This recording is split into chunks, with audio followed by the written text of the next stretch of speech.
Hello friends, welcome to the point solution. कैसे हो आप सब? तो रेलवे DFCCIL 2023 का जो रिक्रूटमेंट है, यहाँ पे अभी हम लोग मंथली करंट अफेयर कर रहे थे और जिसमें हम लोग जून और जुलाई का करंट अफेयर देख चुके हैं। ठीक है, तो जून और जुलाई का हो चुका है। अब यहाँ पे हम लोग करने जा रहे हैं मई 2023 का करंट अफेयर। और देखिए, जो भी करंट अफेयर है यहाँ पे, जो भी टेक्निकल से रिलेटेड लगभग जेई वगैरह का जो करंट अफेयर होता है, उसमें अधिकांशतः स्पोर्ट्स को फोकस किया जाता है। ठीक है, स्पोर्ट्स हो गया आपका, और कुछ जो महत्वपूर्ण नियुक्तियाँ होती हैं, ठीक है, अपॉइंटमेंट्स, वो हो गया।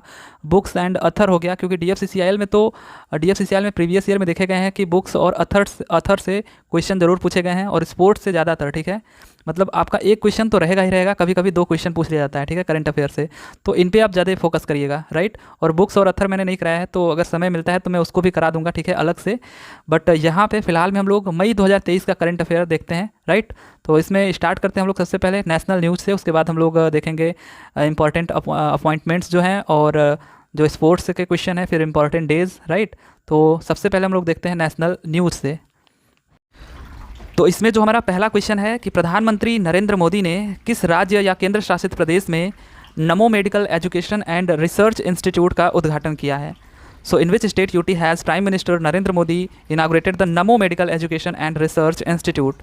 तो ये केंद्र शासित प्रदेश में किया गया है, और वो है दादरा और नगर हवेली एवं दमन और दीव। ठीक है, ये पहले अलग अलग हुआ करते थे, लेकिन 26 जनवरी 2020, ठीक है, 2020 को इनका विलय कर दिया जाता है, दादरा और नगर हवेली एवं दमन और दीव का। और ये अब एक ही केंद्र शासित प्रदेश है जिसकी राजधानी दमन है। ठीक है, तो यहाँ पर अपने प्रधानमंत्री नरेंद्र मोदी जी ने नमो medical education and research institute का उद्घाटन किया है, राइट। अगला क्वेश्चन है कि किस राज्य की प्राचीन वस्त्रकला मातानी पछेड़ी को GI टैग दिया गया है। तो नाम से ही थोड़ा पता चल रहा है, मातानी पछेड़ी लैंग्वेज कौन सा है, थोड़ा गुजराती है, तो गुजरात। ठीक है, तो किस राज्य की प्राचीन वस्त्रकला मातानी पछेड़ी को GI टैग दिया गया है, तो ये गुजरात की ये प्राचीन वस्त्रकला है। अगला क्वेश्चन है, दुनिया के 10वें सबसे ऊंचे पर्वत अन्नपूर्णा पर्वत पर चढ़ने वाले पहले भारतीय पुरुष कौन बन गए हैं।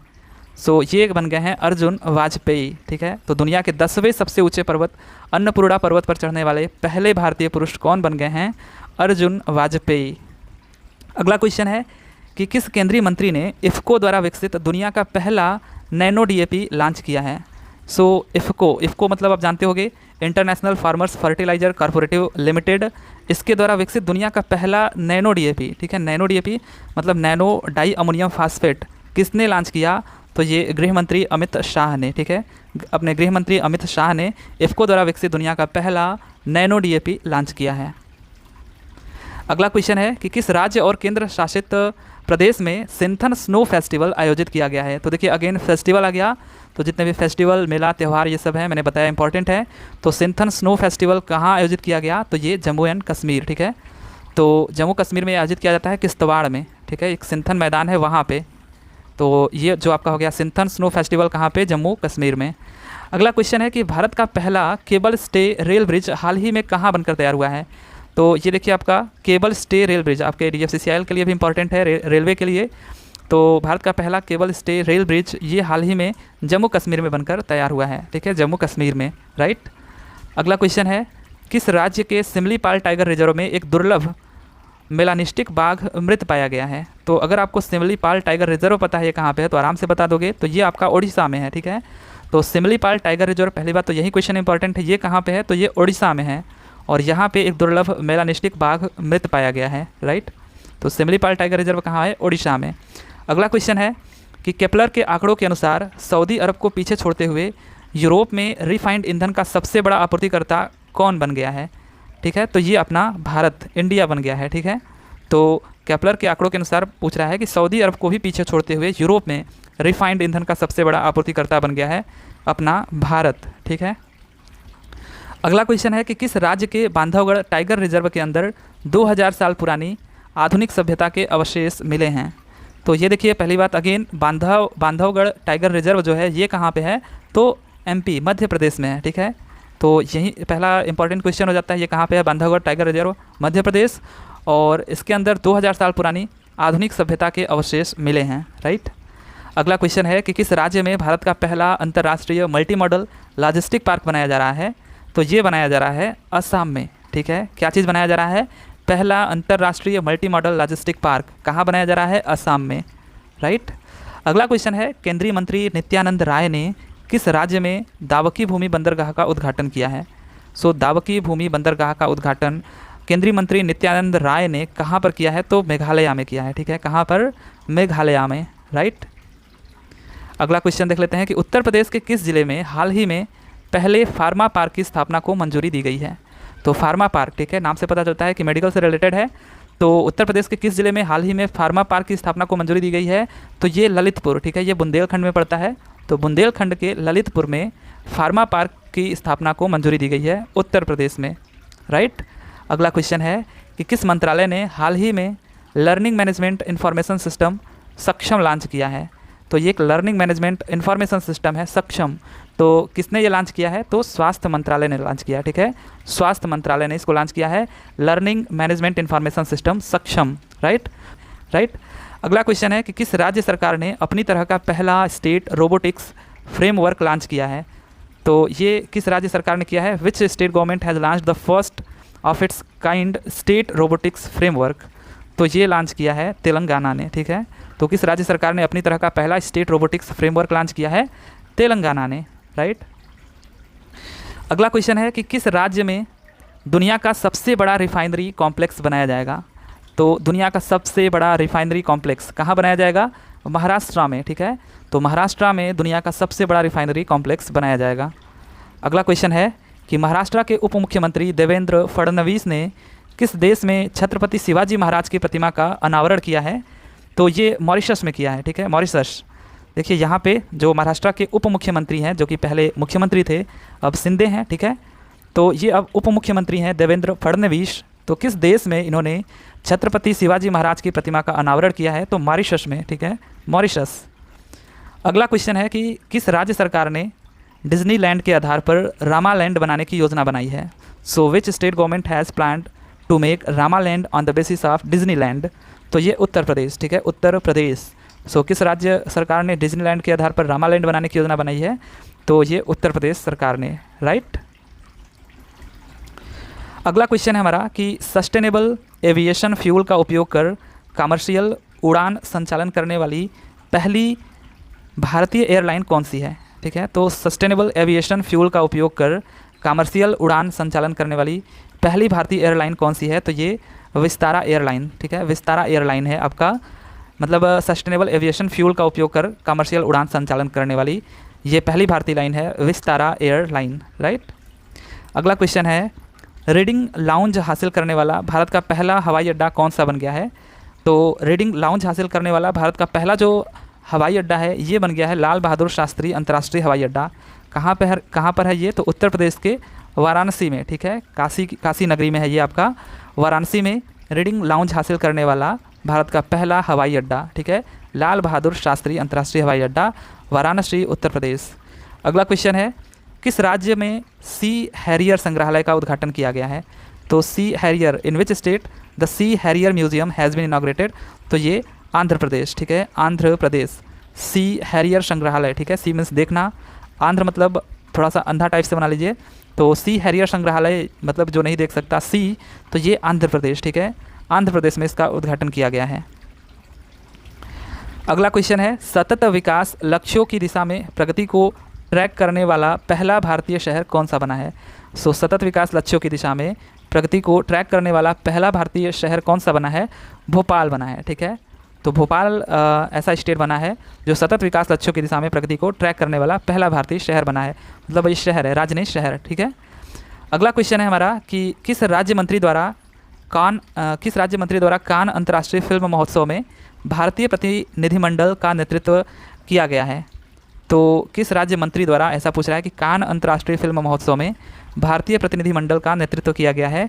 तो ये डॉक्टर एल मुरुगन, ठीक है, डॉक्टर एल मुरुगन द्वारा। तो ये एक राज्य मंत्री हैं, इनके द्वारा कान अंतर्राष्ट्रीय फिल्म महोत्सव में भारतीय प्रतिनिधिमंडल का नेतृत्व किया गया है, राइट, डॉक्टर एल मुरुगन। अगला क्वेश्चन है कि राज्य मंत्री डॉक्टर जितेंद्र सिंह ने कहाँ पर 8वीं अखिल भारतीय पेंशन अदालत का उद्घाटन किया है? तो ये कहाँ पर किया है? 8वीं अखिल भारतीय पेंशन अदालत का उद्घाटन तो ये नई दिल्ली में किया गया है, ठीक है, नई दिल्ली में। सो राज्य मंत्री डॉक्टर जितेंद्र सिंह ने कहाँ पर 8वीं अखिल भारतीय पेंशन अदालत का उद्घाटन किया है? नई दिल्ली में, राइट। अगला क्वेश्चन है कि भारत के किस राज्य में भारत के सबसे बड़ा स्काई वॉक पुल का उद्घाटन किया गया है? तो सबसे बड़ा स्काई वॉक पुल, इसका उद्घाटन कौन से राज्य में किया गया है? तो तमिलनाडु में, ठीक है, तमिलनाडु में सबसे बड़ा स्काई वॉक पुल का उद्घाटन किया गया है, तमिलनाडु में, राइट। अगला क्वेश्चन है कि प्रधानमंत्री नरेंद्र मोदी ने कहाँ पर अंतर्राष्ट्रीय संग्रहालय एक्सपो 2023 का शुभारंभ किया है? तो कहाँ पर किया है अंतर्राष्ट्रीय संग्रहालय एक्सपो 2023 का शुभारंभ? तो ये अभी नई दिल्ली में किया है, ठीक है, नई दिल्ली में। तो प्रधानमंत्री नरेंद्र मोदी जी ने कहाँ पर अंतर्राष्ट्रीय संग्रहालय एक्सपो 2023 का शुभारंभ किया है? तो ये नई दिल्ली में किया है, राइट। अगला क्वेश्चन है कि किस राज्य के तुलजा भवानी मंदिर में श्रद्धालुओं के लिए ड्रेस कोड लागू हुआ है? तो देखिए अभी ये क्वेश्चन पिछले वाले में भी था, ठीक है, तुलजा भवानी मंदिर में श्रद्धालुओं के लिए ड्रेस कोड, तो ये आपका महाराष्ट्र में, ठीक है। तो महाराष्ट्र में तुलजा भवानी मंदिर में श्रद्धालुओं के लिए ड्रेस कोड लागू हुआ है, राइट। ये क्वेश्चन पहले भी था। अगला क्वेश्चन है कि उत्तर प्रदेश के किस शहर में नाथ कॉरिडोर विकसित किया जाएगा? ठीक है, नाथ कॉरिडोर नाम से ही पता चलता है, नाथ मतलब शिव नगरी, ठीक है, शिव की नगरी, भोलेनाथ जिनको बोलते हैं। तो ये जो नाथ कॉरिडोर है ये विकसित किया जाएगा उत्तर प्रदेश के किस शहर में? तो ये बरेली, ठीक है, तो बरेली में ये नाथ कॉरिडोर विकसित किया गया उत्तर प्रदेश के किस शहर में? तो बरेली शहर में नाथ कॉरिडोर, आपको याद रखना है, शिवनगरी, ठीक है, शिवनगरी। अगला क्वेश्चन है कि केंद्रीय मंत्री अमित शाह ने किस राज्य के द्वारका में national academy of coastal policing campus की आधारशिला रखी है? तो ये कहाँ पर रखी है? गुजरात में, ठीक है। अधिकांशतः चीज़ें आप देखोगे जो गुजरात की होती हैं, अपने मोटा भाई अमित शाह जाकर के उसका इनॉग्रेशन कर देते हैं, ठीक है, मतलब अधिकांशतः मैं बोल रहा हूँ, ऐसा नहीं कि हर एक। तो केंद्रीय मंत्री अमित शाह ने किस राज्य के द्वारका में national academy of coastal policing campus का आधारशिला रखी है? तो ये गुजरात में, राइट।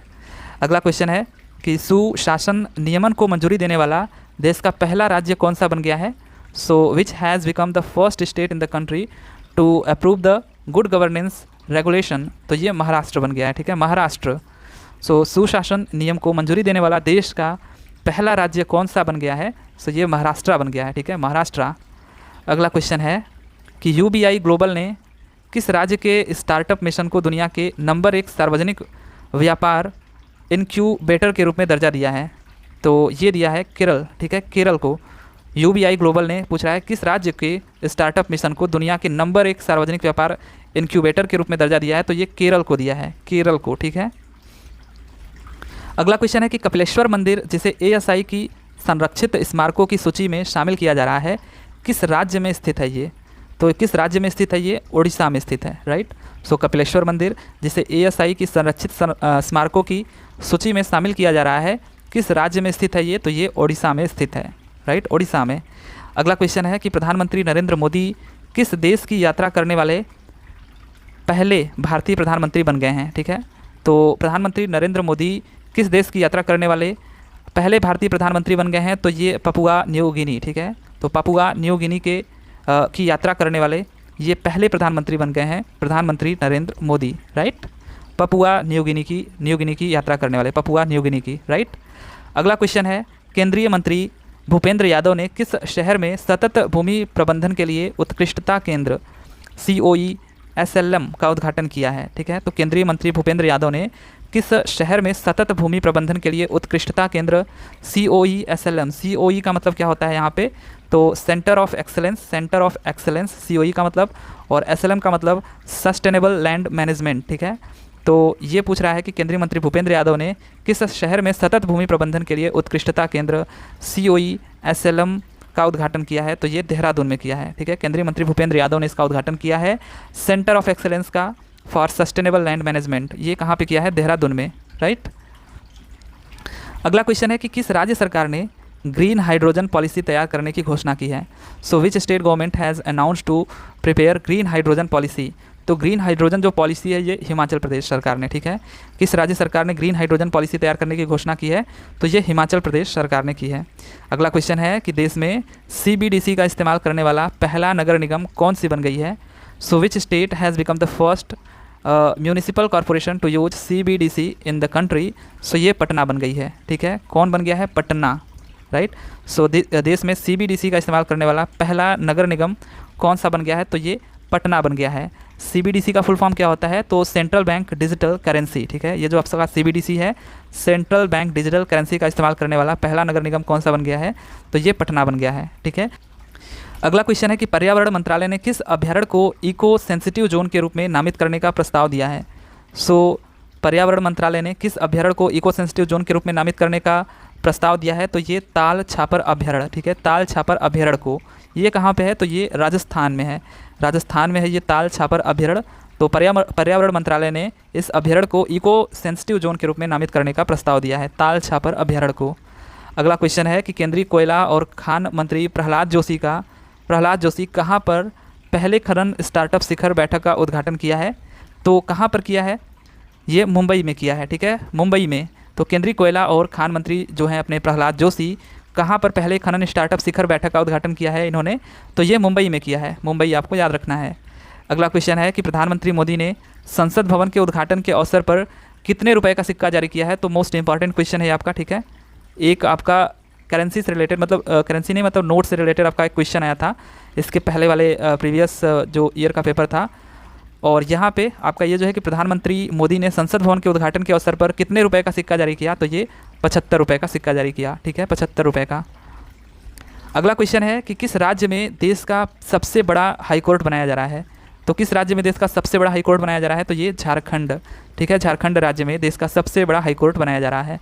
अगला क्वेश्चन है कि आकाशवाणी ने किस राज्य में गोंडी बोली में साप्ताहिक बुलेटिन जारी किया है, ठीक है। तो गोंडी बोली में साप्ताहिक बुलेटिन जारी किया है आकाशवाणी ने, तो किस राज्य में ये बुलेटिन जारी किया है, तो ये छत्तीसगढ़ में, ठीक है, छत्तीसगढ़ की ये बोली है आपका जो गोंडी बोली है। तो आकाशवाणी ने किस राज्य में, तो छत्तीसगढ़ राज्य में गोंडी बोली में साप्ताहिक बुलेटिन जारी किया है, राइट। अगला क्वेश्चन है कि किस शहर में पहला अर्बन क्लाइमेट फिल्म महोत्सव आयोजित किया जाएगा, तो किस शहर में पहला अर्बन क्लाइमेट फिल्म महोत्सव आयोजित किया जाएगा, ये कोलकाता में किया गया, ठीक है। तो किस शहर में पहला अर्बन क्लाइमेट फिल्म महोत्सव आयोजित किया गया, ये कोलकाता में किया गया, राइट, कोलकाता में। अगला क्वेश्चन देख लेते हैं कि हाल ही में बने बांद्रा वर्सोवा समुद्री पुल का नाम किसके नाम पर रखा जाएगा, तो ये जो आपका पुल है बांद्रा वर्सोवा समुद्री पुल, ये किसके नाम पर रखा जाएगा, तो VD सावरकर के नाम पे, ठीक है। तो हाल ही में बने बांद्रा वर्सोवा समुद्री पुल का नाम किसके नाम पर रखा जाएगा, VD सावरकर के नाम पे। अगला क्वेश्चन है कि पूर्वोत्तर की पहली वंदे भारत एक्सप्रेस किन दो शहरों के बीच शुरू हुई, तो इंपॉर्टेंट क्वेश्चन है आपके लिए, रेलवे DFCCIL के लिए तो एकदम इंपॉर्टेंट क्वेश्चन है कि पूर्वोत्तर की पहली वंदे भारत एक्सप्रेस किन दो शहरों के बीच शुरू हुई, तो ये गुवाहाटी से जलपाईगुड़ी, ठीक है। कैसे याद रखना है, देखिए आपका पूर्वोत्तर है, ईस्टर्न साइड में है, तो ईस्टर्न साइड का आप याद करिए गुवाहाटी आएगा, ठीक है। तो गुवाहाटी से जलपाईगुड़ी, तो पूर्वोत्तर की पहली जो वंदे भारत एक्सप्रेस है किन दो शहरों के बीच ये शुरू हुई, तो गुवाहाटी से जलपाईगुड़ी, राइट। आगे देख लेते हैं हम लोग नेवली अपॉइंटमेंट्स, ठीक है। तो जो नए अपॉइंटमेंट्स हुए हैं मई महीने में उनको देख लेते हैं। तो इनमें जो हमारा पहला क्वेश्चन है कि किसे भारतीय जीवन बीमा निगम के नए अध्यक्ष के रूप में नियुक्त किया गया है। So who has been appointed as the new chairman of life insurance corporation of India, तो ये बनते हैं सिद्धार्थ मोहंती, ठीक है। देखिए अभी इसमें कंफ्यूज नहीं होना है, इससे पहले मैंने कराया था लाइफ इंश्योरेंस कॉरपोरेशन LIC के मैनेजिंग डायरेक्टर, तो जो मैनेजिंग डायरेक्टर है वो बनते हैं सतपाल भानु, लेकिन यहाँ पे है न्यू चेयरमैन, ठीक है। तो यहाँ पे चेयरमैन की बात हो रही है, अध्यक्ष की बात हो रही है। तो LIC के चेयरमैन या फिर अध्यक्ष कौन बने हैं, सिद्धार्थ मोहंती, ये मई महीने में बनते हैं। और वहीं पे अगर हम बात करें मैनेजिंग डायरेक्टर तो वो सतपाल भानु बनते हैं, ठीक है। अगला क्वेश्चन है कि किसे बैंक ऑफ इंडिया के नए MD और अध्यक्ष के रूप में नियुक्त किया गया है। So who has been appointed as the new MD and chairman of bank of India BOI, तो ये बनते हैं रजनीश कर्नाटक, ठीक है। तो इनके तो नाम में ही कर्नाटक है, तो रजनीश कर्नाटक ये बनते हैं बैंक ऑफ इंडिया के नए MD और अध्यक्ष। अगला क्वेश्चन है कि किसे परमाणु ऊर्जा आयोग के अध्यक्ष के रूप में नियुक्त किया गया है। सो देखिए परमाणु ऊर्जा आयोग के अध्यक्ष के रूप में किसे नियुक्त किया गया है, तो ये हैं AK मोहंती। तो AK मोहंती जो है ये परमाणु ऊर्जा आयोग के अध्यक्ष के रूप में नियुक्त किए जाते हैं, राइट, परमाणु ऊर्जा आयोग के अध्यक्ष के रूप में। अगला क्वेश्चन है कि किसने अंडमान और निकोबार कमान के कमांडर इन चीफ के रूप में कार्यभार संभाला है। सो यहाँ पे किसने अंडमान और निकोबार कमान के कमांडर इन चीफ के रूप में कार्यभार संभाला है, तो ये हैं साजू बालकृष्णन। तो साजू बालकृष्णन अंडमान और निकोबार कमान के कमांडर इन चीफ के रूप में कार्यभार संभालते हैं, साजू बालकृष्णन। अगला क्वेश्चन देख लेते हैं। देखिए यहाँ पे कुछ क्वेश्चन मैंने कट किए हैं जो मुझे लगा कि थोड़ा इंपॉर्टेंट है, बस उन्हीं को लिया है, राइट, ताकि ज़्यादा लोड ना हो। किस भारतीय अभिनेत्री ने टाइम मैगजीन के कवर पर आने वाली वैश्विक हस्तियों के एलिट क्लब में अपनी जगह बनाई है? So which Indian actress has made it to the elite club of global celebrities to grace the cover of Time magazine? तो किसने बनाया है अपनी जगह? दीपिका पादुकोण ने, ठीक है। तो दीपिका पादुकोण ने टाइम मैगजीन के कवर पर आने वाली वैश्विक हस्तियों के एलिट क्लब में अपनी जगह बनाई है, दीपिका पादुकोण ने। अगला है कि किसे राष्ट्रीय निवेश और अवसंरचना कोष NIIF के अंतरिम CEO के रूप में नियुक्त किया गया है? तो ये है राजीव धर, ठीक है, राजीव धर। अगला क्वेश्चन है कि किसे हाल ही में CBI के नए निदेशक के रूप में नियुक्त किया गया है? तो ये इंपॉर्टेंट क्वेश्चन है आपका, ठीक है, इंपॉर्टेंट क्वेश्चन है कि किसे हाल ही में CBI के नए निदेशक के रूप में नियुक्त किया गया है? तो ये है Praveen Sood. So who has recently been appointed as the new director of CBI? तो CBI के नए डायरेक्टर बनते हैं प्रवीण सूद। अगला क्वेश्चन हमारा है वैश्विक महिला मुद्दों के लिए गीता राव गुप्ता को भारत में किस देश का राजदूत नियुक्त किया गया है? सो किस देश का राजदूत नियुक्त किया गया है? तो अमेरिका, ठीक है, अमेरिका का राजदूत नियुक्त किया गया है वैश्विक महिला मुद्दों के लिए गीता राव को, ठीक है, गीता राव गुप्ता को भारत में किस देश का राजदूत नियुक्त किया गया है? तो ये अमेरिका का। अगला क्वेश्चन है कि किसने हाल ही में वायुसेना के उप प्रमुख के रूप में पदभार संभाला है? So who has recently taken over as the vice chief of the air force? तो ये बनते हैं आशुतोष दीक्षित, ठीक है, vice chief of air force कौन बनते हैं? आशुतोष दीक्षित, वायुसेना के उप प्रमुख, ठीक है। तो आशुतोष दीक्षित आपको याद रखना है। अगला क्वेश्चन है कि किसे हाल ही में ट्विटर के नए CEO के रूप में नियुक्त किया गया है? तो ये भी क्वेश्चन इंपॉर्टेंट है थोड़ा, ठीक है, क्योंकि चर्चा में थोड़ा था अभी इससे पहले। तो ट्विटर के नए CEO के रूप में किसे नियुक्त किया गया है? तो ये हैं लिंडा याकरिनो, ठीक है, ये बनती हैं ट्विटर के नई CEO, ठीक है, ये फीमेल हैं, लिंडा याकरिनो, ये बनती हैं ट्विटर के नए CEO, राइट। अगला क्वेश्चन है कि किसे हाल ही में कौन UPSC के चेयरमैन के रूप में नियुक्त किए गए हैं? तो UPSC के जो नए चेयरमैन बनते हैं, ये भी कभी कभी पूछता है आपसे किसी एग्जाम में, ठीक है, तो ये बनते हैं मनोज सोनी, ठीक है। तो मनोज सोनी मई महीने में UPSC के चेयरमैन के रूप में नियुक्त किए जाते हैं, मनोज सोनी, ठीक है, मनोज सोनी को याद रखिएगा, UPSC के चेयरमैन। अगला क्वेश्चन है कि किसे हाल ही में कर्नाटक राज्य के नए मुख्यमंत्री के रूप में चुना गया है, ठीक है। तो ये क्वेश्चन काफ़ी इंपॉर्टेंट है, ठीक है, कि हाल ही में कर्नाटक राज्य के नए मुख्यमंत्री के रूप में किसको चुना गया है? तो ये है सिद्धारमैया, ठीक है। इससे रिलेटेड जितनी भी जानकारियाँ हैं वो आपको जाननी चाहिए, क्योंकि अधिकांशतः मतलब रेलवे के एग्जाम में देखा गया है, पहले भी जो आपका RRB का एग्ज़ाम हुआ वहाँ पे भी जो चुनाव हुए थे जो राज्य सरकार के, उनके बारे में पूछा था। जैसे यहाँ पे अब कर्नाटक का ही है, तो कर्नाटक के पहली बात तो मुख्यमंत्री कौन बनते हैं? सिद्धारमैया बनते हैं। और यहाँ पे कांग्रेस को कितनी सीट मिलती है, ठीक है, तो जो नेशनल कांग्रेस पार्टी है आपकी, उसको मिलती है 135 सीट, ठीक है, 135। और BJP को कितनी सीट मिलती है? 66, ठीक है, 66। तो ऐसा कभी कभी पूछ लिया जाता है कि कितनी कितनी सीटें मिली हैं। तो ये जो आपका है कांग्रेस, इसको 135 सीटें मिली हैं और BJP को 66 सीटें। और यहाँ पे जो नए मुख्यमंत्री बनते हैं कर्नाटक के, सिद्धारमैया बनते हैं, और जो उप मुख्यमंत्री बनते हैं, डिप्टी CM, वो बनते हैं DK शिव कुमार, राइट। तो ये सब चीज़ें आपको ध्यान रखना है। जितने भी अभी चुनाव हुए हैं 1 साल के अंदर तक, उनको आपको ज़रूर ध्यान रखना है, ठीक है, कि क्या क्या चीज़ें हुआ है, कौन नए मुख्यमंत्री बने हैं, ठीक है, हो सके तो कितनी कितनी सीटें जो मेन पार्टीज़ हैं, ठीक है, जिनमें टक्कर था, उनको आपको बस याद रखना है। अगला क्वेश्चन है कि संयुक्त राष्ट्र प्रवासन एजेंसी की पहली महिला महानिदेशक के रूप में किसे नियुक्त किया गया है?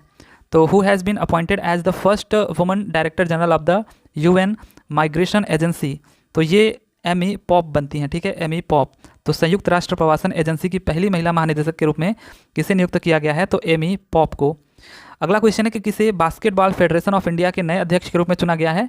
तो डॉक्टर के गोविंद राज को, ठीक है। तो किसे बास्केटबॉल फेडरेशन ऑफ इंडिया के नए अध्यक्ष के रूप में चुना गया है? तो ये हैं डॉक्टर के गोविंद राज। अगला क्वेश्चन है कि पूर्व भारतीय क्रिकेटर सौरभ गांगुली को किस राज्य के टूरिज्म ब्रांड एम्बेसडर बनाया गया है? तो ये बनाया गया है कहाँ का? त्रिपुरा का। तो किस राज्य के टूरिज्म ब्रांड एम्बेसडर बने हैं सौरभ गांगुली? तो ये बने हैं त्रिपुरा के, ठीक है, जो क्रिकेटर सौरभ गांगुली हैं, किस राज्य के टूरिज्म ब्रांड एम्बेसडर बन जाते हैं? त्रिपुरा के। अगला क्वेश्चन हमारा है कि किसे वैश्विक जलवायु परिवर्तन पैनल COP28 के लिए सलाहकार समिति में नामित किया गया है? So who has been named in the advisory committee for the global climate change panel COP28?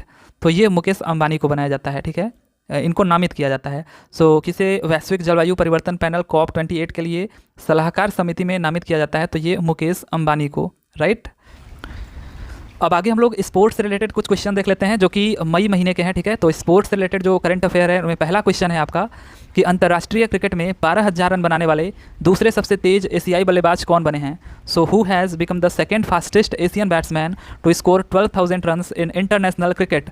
तो ये बने हैं बाबर आजम, ठीक है। तो बाबर आजम ये पाकिस्तान के हैं, और इनसे भी ऊपर कौन है, तो इनके बॉस हैं वो कौन है, तो अपने भारत के विराट कोहली, ठीक है।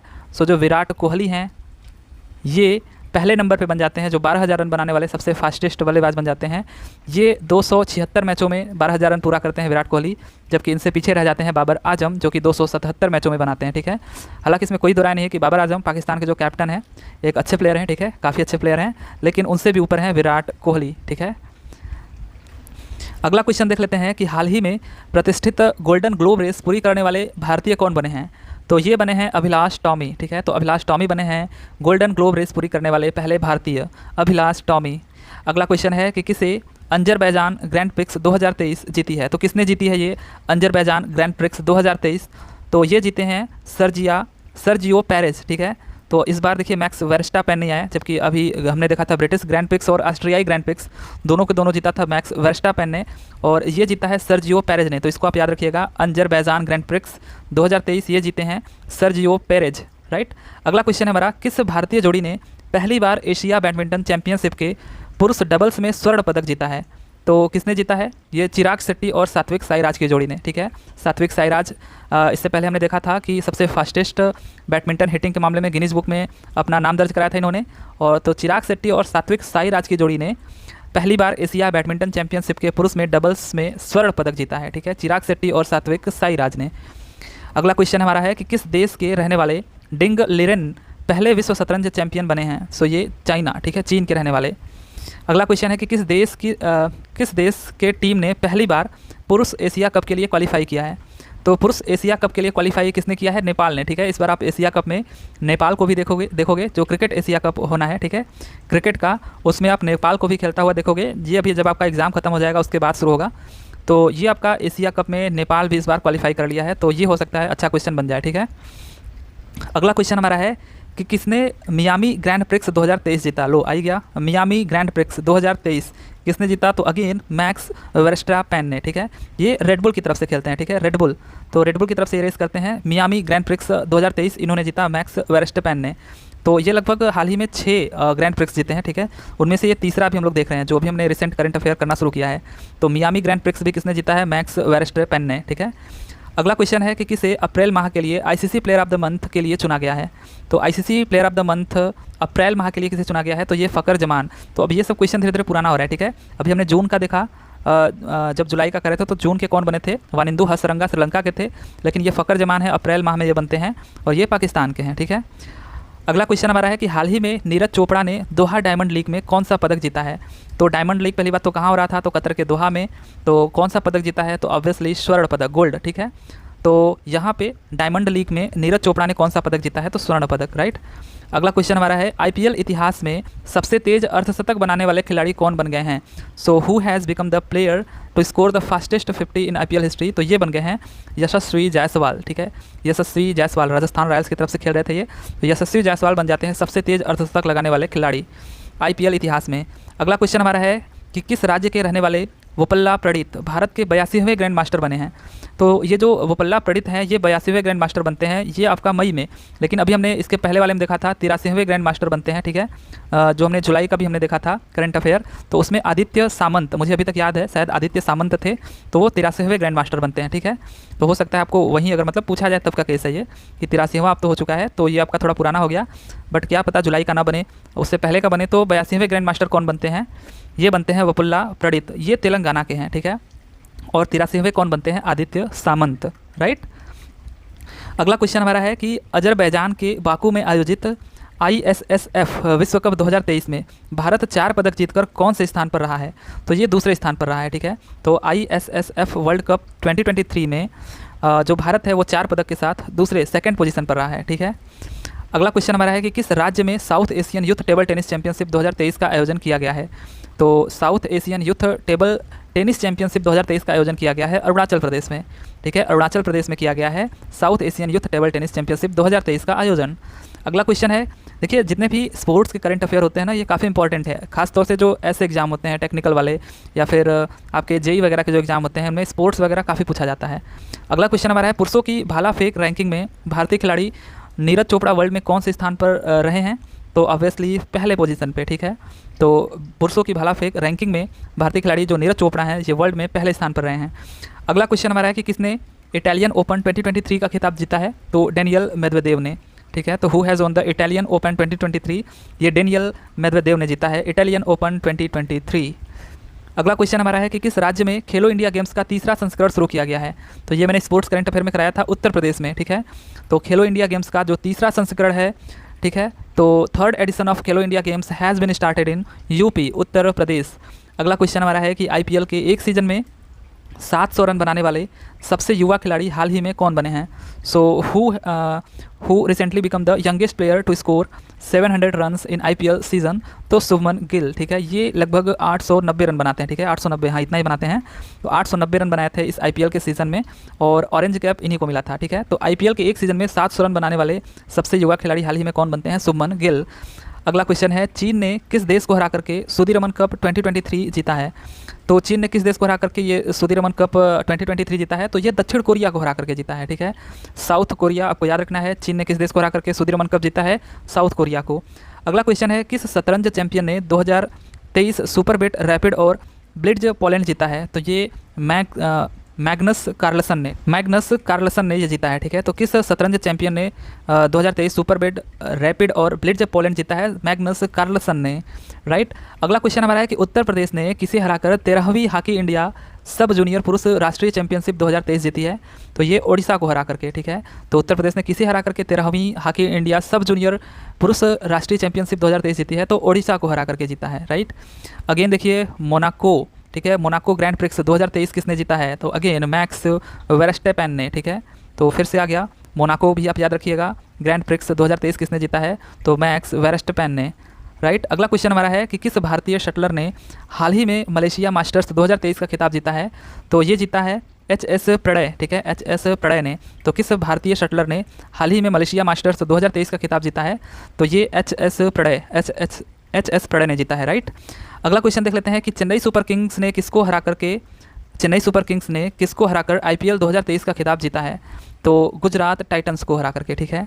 तो आईपीएल जो सीजन 2023 का चल रहा था, तो चेन्नई सुपर किंग्स इसमें विजेता बनती है, राइट। और इंपॉर्टेंट चीज़ ये है कि 16वां संस्करण था ये, ठीक है। कौन सा संस्करण था ये?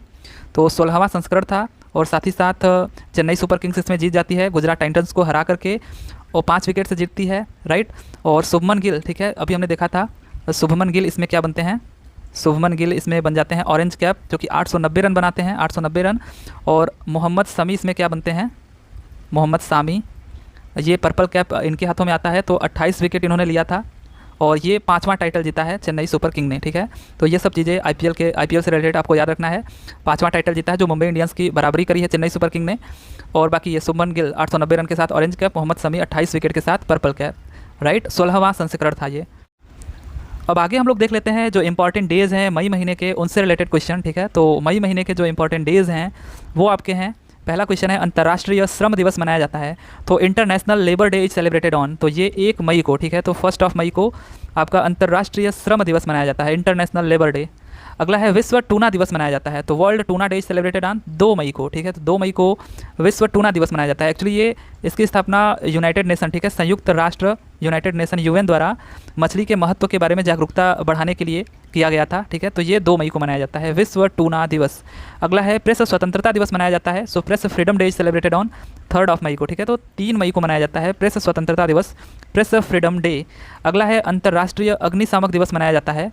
तो ये 4 मई को मनाया जाता है। सो इंटरनेशनल फायर फाइटर्स, ठीक है, अगर फायर फाइटर्स मतलब यहाँ पे अग्निशमन जो दिवस है वो मनाया जाता है 4 मई को। तो 4 मई को अग्निशमन दिवस, इंटरनेशनल फायर फाइटर्स डे। विश्व रेड क्रॉस दिवस मनाया जाता है? तो ये काफ़ी इंपॉर्टेंट है, पूछा जाता है। तो ये 8 मई को मनाया जाता है, ठीक है। तो world red cross day is celebrated on 8 मई को। इसको आप ऐसे भी याद रख सकते हो, क्रॉस, ठीक है। तो क्रॉस का मतलब ऐसे 8 की तरह दिख रहा है, ठीक है। तो 8 मई को ये मनाया जाता है, 8 मई को। ये विश्व रेड क्रॉस दिवस। तो 1 मई को वर्ल्ड इंटरनेशनल लेबर डे, 1 मई को, 2 मई को टूना दिवस, और 3 मई को प्रेस स्वतंत्रता प्रेस फ्रीडम डे, और 4 मई को अंतर्राष्ट्रीय अग्निशामक दिवस, और 8 मई को विश्व रेड क्रॉस दिवस, राइट। अगला हमारा है विश्व एथलेटिक्स दिवस मनाया जाता है। तो विश्व एथलेटिक्स दिवस ये 7 मई को मनाया जाता है, ठीक है। एथलेटिक्स दिवस 7 मई को। राष्ट्रीय प्रौद्योगिकी दिवस 11 मई को मनाया जाता है। नेशनल टेक्नोलॉजी डे ये 11 मई को मनाया जाता है। और अंतर्राष्ट्रीय नर्स दिवस ये कब मनाया जाता है? 12 मई को, ठीक है। इंटरनेशनल नर्स डे 12 मई को। और परिवारों का अंतर्राष्ट्रीय दिवस मनाया जाता है, इंटरनेशनल डे ऑफ फैमिलीज़, ये 15 मई को मनाया जाता है। तो इसमें आपका विश्व एथलेटिक्स डे 7 मई को, प्रौद्योगिकी दिवस 11 मई को, और नर्स दिवस 12 मई को, थोड़ा इंपॉर्टेंट है। फिर ये जो विश्व दूरसंचार दिवस है ये आपका 17 मई को मनाया जाता है, ठीक है। तो विश्व दूरसंचार दिवस ये 17 मई को मनाया जाता है। अगला हमारा है विश्व एड्स टीका दिवस मनाया जाता है। तो ये 18 मई को मनाया जाता है, विश्व एड्स टीका दिवस 18 मई को। और हाल ही में संयुक्त राष्ट्र महासभा ने किस दिन को विश्व सतत परिवहन दिवस के रूप में घोषित किया है? तो ये इंपॉर्टेंट बन जाता है 26 नवंबर को, ठीक है। तो 26 नवंबर को मतलब ये नवंबर का आ गया है भले ही, लेकिन थोड़ा इंपॉर्टेंट डेट से रिलेटेड है, इसी महीने में किया गया है, राइट। तो हाल ही में संयुक्त राष्ट्र महासभा ने किस दिन को विश्व सतत परिवहन दिवस के रूप में घोषित किया है? तो 26 नवंबर को। अगला हमारा है अंतर्राष्ट्रीय संग्रहालय दिवस मनाया जाता है। तो ये 18 मई को, ठीक है। 18 मई को अंतर्राष्ट्रीय संग्रहालय दिवस मनाया जाता है। और जैविक विविधता के लिए अंतर्राष्ट्रीय दिवस जो मनाया जाता है, ये काफ़ी इंपॉर्टेंट क्वेश्चन है, कई जगह पे पूछा हुआ है। तो जैविक विविधता के लिए अंतर्राष्ट्रीय दिवस जो मनाया जाता है, international day for biological diversity, ये 22 मई को मनाया जाता है, ठीक है। तो 22 मई को मनाया जाता है जैविक विविधता के लिए अंतर्राष्ट्रीय दिवस, राइट। अगला हमारा क्वेश्चन है कि विश्व कछुआ दिवस मनाया जाता है। So world turtle day is celebrated on, तो जो टर्टल डे आपका है वो विश्व कछुआ दिवस ये मनाया जाता है 23 मई को, ठीक है। 23 मई को आपका विश्व कछुआ दिवस मनाया जाता है। और राष्ट्रमंडल दिवस मनाया जाता है, Commonwealth day is celebrated on 24 मई को राष्ट्रमंडल दिवस, 23 मई को कछुआ दिवस। और अंतर्राष्ट्रीय माउंट एवरेस्ट दिवस जो मनाया जाता है वो 29 मई को। और तंबाकू विरोधी दिवस मनाया जाता है आपका 31 मई को। तो anti tobacco day is celebrated on 31 मई। तो ये आपका इंपॉर्टेंट है, तंबाकू विरोधी दिवस 31 मई को, राइट। तो 23 मई को कछुआ दिवस, 24 मई को राष्ट्रमंडल दिवस, 29 मई को माउंट एवरेस्ट दिवस, और 31 मई को तंबाकू विरोधी दिवस। तो ये रहे आपके मई महीने के करंट अफेयर, राइट। तो मई का करंट अफेयर आपका हो गया। अब आपका अप्रैल का आएगा, ठीक है, इसके बाद। तो चलिए फिर मिलते हैं अगले वीडियो में, तब तक के लिए thank you, tata and bye bye.